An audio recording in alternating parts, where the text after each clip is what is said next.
บ่อยสูงค่ะบ่อยสูงพี่ๆน้องๆผู้ปันแห้งข่าวใส่หมอหอมกุ๊กกอกค่ะมื้อนี้เป็นวันที่28เดือนธันวาปี2025ในตอนรายการเฮาค่ะตอนในเดียวเนาะพี่น้องค่ะมารับชมด้วยเกี่ยวกับเรื่องวีซ่านะคะนะอันนี้ก็ติเลยว่าเป็นข่าวเงาใหญ่ก็ว่าไล่นะคะ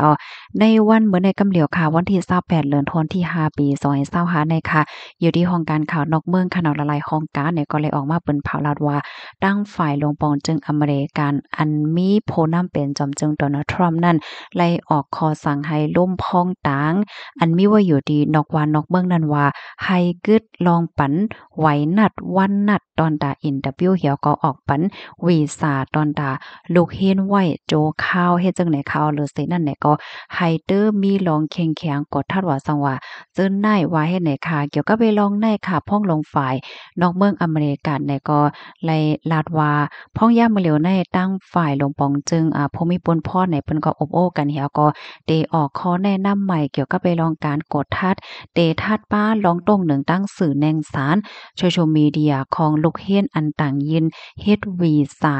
เจิ้นนายเฮ็ดจังไหนเนี่ยค่ะเอานะ เมื่อเลียวในหลายๆก็สำเร็จมีความถามตอนดากก้นตีอันไร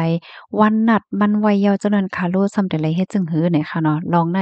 ตั้งฝ่ายพ่องลงฝ่ายน้องเมืองเนี่ยก็ลาดว่าตอนดาลูกเฮียนตีอันห่างเฮียนกูสำเซ็นเปิงเย้าหยาลีงามสีไรวันนัดมันไวยาวนั้นได้ก็กว่าบันอินเตอร์วิวจำหนังข้าวยามตีอันมักมันไว้นั่นไรอยู่เฮ็ดจังไหนคะนะก้อยกะว่าตอนดาก้นใหม่ที่อันเดเอาไว้เอาวันนัดตากว่าอินเตอร์วิวนั้นได้ก็ เปิ้นให้เกิดไว้โจข้าวยาวนะคะได้เกิดต่อถึงมื้อไหลในได้ก็ไหลลาดไว้แตกแลงเฮ็ดจังไหนค่ะนะกำในหลายๆก็ได้มีความถามค่ะเนาะว่าวีซ่าตอนตาลูกเฮ็ดอันว่านั้นซ้ำมันได้เป็นเส้นหลายๆหลาไหนก็ได้มีอยู่3เส้นค่ะได้เป็นเส้น F ค่ะเนาะวีซ่า F ในตอนตาลูกเฮ็ดน่ะเนาะอันกว่าเฮ็ดกูลองๆจังไหนค่ะกำในเส้น M เนี่ยก็เป็นตอนตาลูกเฮ็ดอันกว่าเฮ็ดไว้ฝ่ายหมอตีนหมอมือจังไหนค่ะ และเส้นเจเนี่ยซ้ำเป็นก้นที่อันกว่าเขาเฮาว่าโครงการเป็นปลายแหลกลายค่ะเนาะตั้งฟิงแงฟิงทุ่งว่าสังว่าเจ้าในเฮ็ดในนั้นค่ะน่ะเนาะกำนั้นแลสามเมียวในเนี่ยค่ะออนไลน์รับพรตุ่มยอนพองยามมื้อเหลียวในเฮ็ดจังได๋ค่ะนะป้องว่าสืบกว่าเมื่อหน้าในไหนตาได้ปันวีสาเนี่ยก็เปิ้นได้ทัดป้าลอง social media ว่าสังว่าเจ้าในเฮ็ดไหนค่ะเพราะว่าเฮาค่ะมาด้วยพองยามมื้อเหลียวในที่เมืองอเมริกาเนี่ยเปิ้นก็มีลองกดทัดหลายเจ้าหลายเปิงค่ะนะ เลยเห็นนั่นในเปิ้นก็ยังปันฟังป้าขนมว่าก้นติเลยวิสายอแลสังเยาไว้ไว้เขียวว่าสังว่าจังไหนแลสังขนมสังว่าเฮ็ดพิษปักเปิงไม้มีว่าสังว่าจังไหนก็เตจังถูกญาถอนไหลเหมือนกันแหน่ค่ะเลยเห็นนั่นไหนเปิ้นก็ยังมีลองกดทัดกวาดล้างก้นที่มีวัดไว้และจังไหนค่ะน้อ ก้นเฮ็ดพิษปักเปิงไม้มีว่าสังว่าเจ้านายเฮ็ดไหนค่ะข้อมูลในคาเลปีมาที่ห้องการข่าวมติชนออกไว้นะคะในตอนใดค่ะเนาะพี่น้องค่ะหลายๆก็ได้มีความถามค่ะเนาะว่ามันเฮาค่ะสำเร็จเฮ็ดไรอีหังติข่าวโคในเนี่ยค่ะนะแน่นอนค่ะ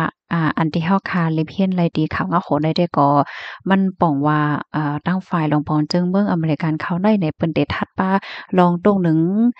เนอสื่อออนไลน์ social media เฮ็ดให้ค่ะเนาะเฮ็ดแลมื้อเหลียวพี่น้องค่ะอันอยู่เซาๆไว้อยู่ติเลยตั้งแลสิมว่าค่ะเนาะเพราะว่ามื้อหน้ามาไหนที่เมืองอันพี่น้องค่ะอยู่นั่นเปิ้นเต็มทัดในเฮาค่ะเนี่ยก็มันจังว่ากำนั้นแลมื้อเฮาค่ะเตรียมเตต่างอีหังนั่นเนี่ยก็ไฮไลต์สติป้าเนี่ยค่ะออดังหือการใจตื้อสื่อตรงก้น social media เฮาค่ะนั่นเตรียมมาเตอคึกลองวัดลองไหวเฮาเนี่ยค่ะนะกำในลองต้องหนึ่งสังจึงหือละที่อันเปิ้นปักดาด้วยเนี่ยก็ จังหนังว่านั้นยอค่ะลองแต้มลองปันตั้งหันถึงเกี่ยวกับเลยลองการว่านการเมืองว่าสังว่าเจ้าในการศึกยอก็การลองเฮาๆแห้งๆลองเฮ็ดสร้างอำลีลองสิเฮ็ดลองสุกยุงอ่อนเก้าลองอำลีสังสิงตั้งโลให้นั้นขนาดเนาะเพราะว่าซื่อๆมันก็ตาเปิ้นเตเอาก้นหนึงก็เข้ามาในที่ปันขว้างให้เขาเมืองเปิ้นนั่นก็เปิ้นเตทัดเตทัดว่านั่นขนาดเนาะเพราะว่าเปิ้นมั่นใจว่าก้นก็ในอันมีอโมคาที่อีหังอันมีตั้งพิถังอันมีรองตรงหนึ่งอันตี เอ่อหลากหลายสังสิ่งเนี่ยเพิ่นก็ได้ทัดเฮดก่อนนั่นน่ะเนาะก่อนที่เพิ่นได้ปันวิสาหะสังหาเลยเฮ็ดจั่งไหนเนี่ยค่ะแล้วก็ย้ำย้ำว่าเดจังเป็นข้อฟังเตือนถึงเพิ่นพี่น้องค่ะอยู่เฮ็ดไหนคะนะอ่าว่าเฮาค่ะได้โพสต์ได้ต่างที่หน้าเฮาก็ยาวค่ะเฮาค่ากว่าคอมเมนต์ที่เพิ่นก็เหมือนกันค่ะนะบ่เหมือนจังหนังว่าเฮาค่ากว่าคอมเมนต์อันเฮาๆแห้งๆว่าจังว่าจังไหนๆก็ มันเปิ้นโ้หลายหันนะอันที่เฮาคาใจสื่อเนี่ยเปิ้นโ้เลยเซ็งโมดให้ไหนค่ะมันก็ว่าเฮาอิหยังอะเฮาใส่หน้าใส่ตามใส่ชื่อแสงเปิ้นจ่องติโ้ห้าไหนเพราะเปิ้นทัดมาเต๊ะๆก็บ่นว่าเปิ้นโ้ค่ะนะตั้งฝ่ายอ่าตั้งเอไอเลยจังไหนก็เหตุการณ์บ้านนำแห้งเฮ็ดไหนค่ะเนาะในตอนนั้นเด้ก็มีกันให้ก้อยหนังเก่าในค่ะนะกำในค่ะเดี๋ยวย้อนมาอ่านตั้งหันถึงพี่น้องเฮาหน่อยค่ะมาอ่านตั้งหันถึงค่ะนะใบซุงค่ะถ่อมปันเอ็นปันแห้งอยู่ตาเสเนี่ยค่ะเนาะ กำค่ะนะมาอ่านเป็นก็ปิจ้าใจเฮาค่ะมาย่อมไม่สูงค่ะถ่อมข่าวง่ายอยู่ตาเสเนี่ยเนาะยินจมแต่ค่ะตีปันเอ็นปันแห้งยอก็อบโอ้ตรงตักกันแซนมีปันแห้งอยู่ค่ะ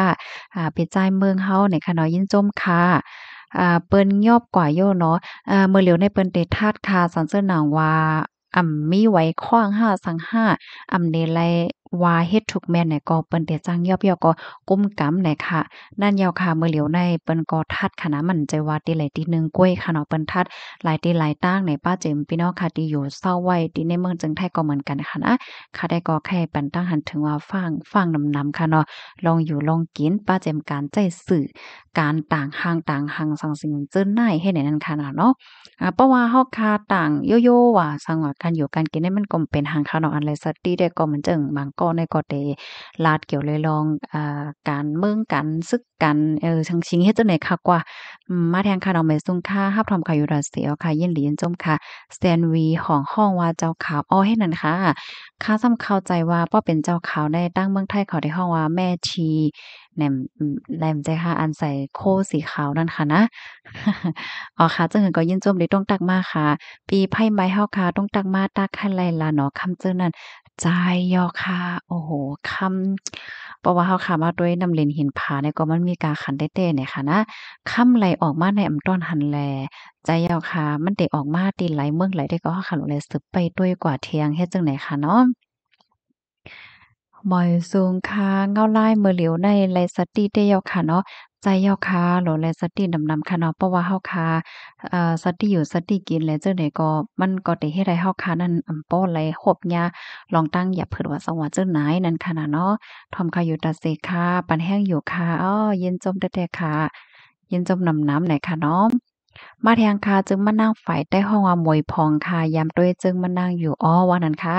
อ๋อนั่นยาวค่ะมานั่งไหนก็หยุ่มยำว่ายามเป็นกูกันตั้งนักกล้าให้ไหนค่ะว่าได้มาเหลียวมานั่งไหนก็หางแฮนดีๆเขาตื้อกัน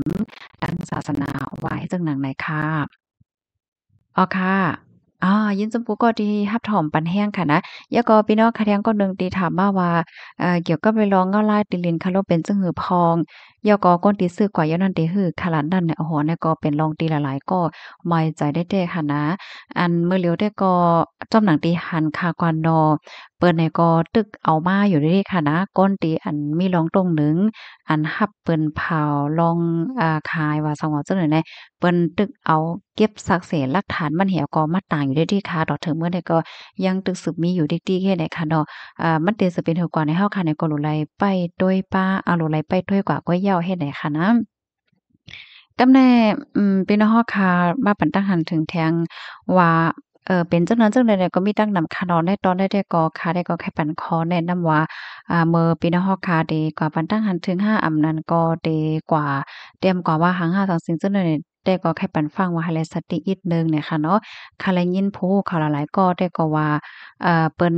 เฮ็ดเปิ้นสร้างมามีก็เปิ้นก็มีสักเสนหลักฐานมั่นเหย้าให้ในนั้นน่ะป้อวนว่าตัวเจ้าเก่าเฮ็ดซางนั้นมันถูกแม่นเต้เนี่ยก็เจ้าเก่าก็โหลไลไว้กีสติไว้ใจเย็นๆเฮเอาสักเสนหลักฐานมันเหี่ยวก็ต่างรัฐนี่เขาในค่ะเนาะอำนั้นก็เมื่อว่าถูกเนี่ยเอาตั้งพิษแล้วสังว่าจังได๋เนี่ยก็เจ้าเก่าก็ป้อวนว่าเจ้าเก่านั้นถูกแม่นเต้เนี่ยก็เอาสักเสนหลักฐานมันเหี่ยก็ต่างยืนตีเจ้าหน้าที่เขากำซื้อในมันก็ได้ตื้อหลีในผู้ฮู้เขาได้ก็เปิ้นแนะนำจังไหนเนี่ยค่ะเนาะอ๋อค่ะ ยินจมนำค่ะย้อนให้พี่น้องค่ะอยู่หลีกินหวานให้รอดเพศกันค่ะเนาะหมอสูงค่ะ